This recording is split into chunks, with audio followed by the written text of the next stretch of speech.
যে আমাদের এই রাজনৈতিক প্রক্রিয়াটা কেবল ভোটের মাঠের জন্য না, ইলেকশনে অংশগ্রহণ করার জন্য কিন্তু এনসিপি এককভাবে তার প্রস্তুতি নিচ্ছিল বা এখনো নিচ্ছে, এবি পার্টি তার মতো নিচ্ছে, বা রাষ্ট্র সংস্কার আন্দোলন তাদের মতো নিচ্ছে।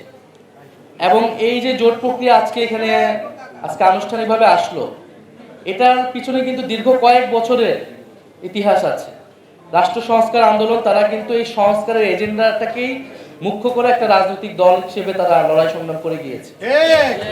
আমার বাংলাদেশ পার্টি কিন্তু একটি কল্যাণ রাষ্ট্র, একটি গণতান্ত্রিক সংস্কারের মধ্যে দিয়ে একটা নতুন বাংলাদেশ করার আকাঙ্ক্ষা নিয়েই তারা কিন্তু তাদের জন্মলগ্ন থেকেই গত কয়েক বছর কাজ করে গেছে।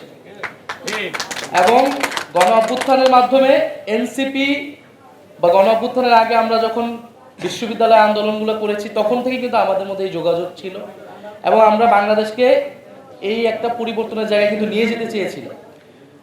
পরে গণ অভ্যুত্থানের পরে আমরা নানাভাবে সেটা চেষ্টা করেছি ঐক্যমত কমিশনে, সেখানে আমাদের কিছু অর্জন এসেছে, সেটা গণভোটে আসবে। আমরা গণভোটের পক্ষে, এর পক্ষে, জুলাই সনদের পক্ষে আমরা ক্যাম্পেইন করব এবং নির্বাচনের পরেও সংস্কার প্রক্রিয়াগুলো বাস্তবায়ন হবে কিনা, সে অগ্রযাত্রা থাকবে কিনা, সেটা নিয়ে কিন্তু নানান সন্দেহ তৈরি হয়েছে।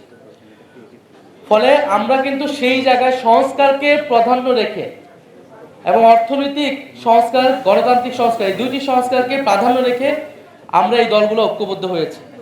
নির্বাচনেও আমরা একসাথে অংশগ্রহণ করব। তার ফলাফল যেটাই আসুক না কেন, জনগণ, আমরা বিশ্বাস করি পরিবর্তন চায়, আমাদের সাথে জনগণ থাকবে। নির্বাচনে আমরা আমাদের মতো করে অংশগ্রহণ করব নির্বাচনের পরেও, এবং নির্বাচনেও আমরা এই সংস্কারের পক্ষে জনগণকে ঐক্যবদ্ধ করব। নির্বাচনের পরেও আমাদের যে লড়াই, আমাদের যে অগ্রযাত্রা, সেটি কিন্তু আমরা চালিয়ে যাব। আমরা বরং এটাই বলতেছি যে এই যে ভোটের মাঠকে কেন্দ্র করে, নির্বাচনকে কেন্দ্র করে যে বিভিন্ন জোট ভাঙছে বা জোট গড়তেছে, আমরা সেটারই বিরুদ্ধে। এই বাংলাদেশে গণ অভ্যুত্থানের পরে যে কোনো একটা জোট বা আলোচনা হওয়া উচিত ছিল একটা রাজনৈতিক প্রশ্নগুলোকে সামনে রেখে। কিন্তু আমরা দেখতে পাচ্ছি একটা দুইটা সিটকে কেন্দ্র করে যারা এত বছর সংস্কারের কথা বলেছে, আমাদেরকে শিখিয়েছে, তারা এখন তাদের নিজেদের নীতি আদর্শ বিসর্জন দিয়ে কোনো একটা জোটে চলে যাচ্ছে। বা ঐক্যমত কমিশনে যারা তাদের অবস্থান ছিল, তাদের অবস্থান থেকে সরে আসছে। ফলে আমরা এটাই বলতেছি যে আপনারা সাহস করুন, নীতির পক্ষে দাঁড়ান, জনগণের পক্ষে দাঁড়ান এবং নতুন বাংলাদেশের পক্ষে দাঁড়ান। মানুষ আপনাদের সাথে আসবে।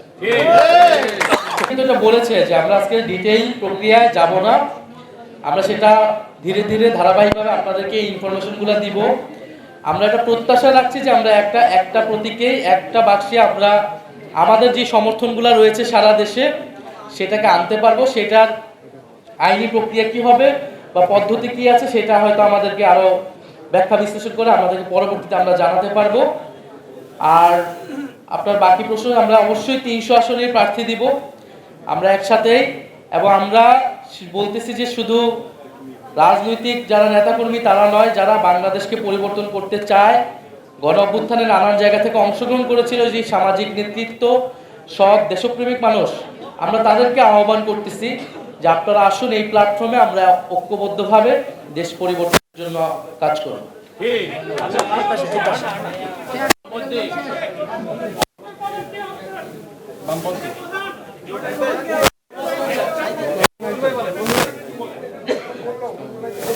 দেখেন, আমরা তিনটা সংগঠন একটা জায়গায় ঐক্যবদ্ধ হয়েছি, ঐক্য প্রক্রিয়া এসেছি। এখানে আমরা আরো কয়েকটা দলের সাথে কথা বলছি, তারা আসলে হয়তো আমরা এটাকে একটা কাঠামোগত রূপ দিব। ফলে এই জোটের কে প্রধান কে অপ্রধান এটা মুখ্য বিষয় না, এই জোটের দাবিটা হচ্ছে মুখ্য। এখানে মঞ্জু ভাই, কাইয়ুম ভাই, ওনারা দীর্ঘদিন ধরে লড়াই করে আসছেন, ওনাদের মতো অভিজ্ঞ মানুষকে আমরা সাথে পেয়েছি। আমরা বিশ্বাস করি ওনাদের অভিজ্ঞতা আমাদের এবং আমাদের তারুণ্যের শক্তি, সেটাকে আমরা যৌথভাবে বাংলাদেশ পরিবর্তনে এই রাজনৈতিক লড়াই আমরা কাজে লাগাতে পারবো।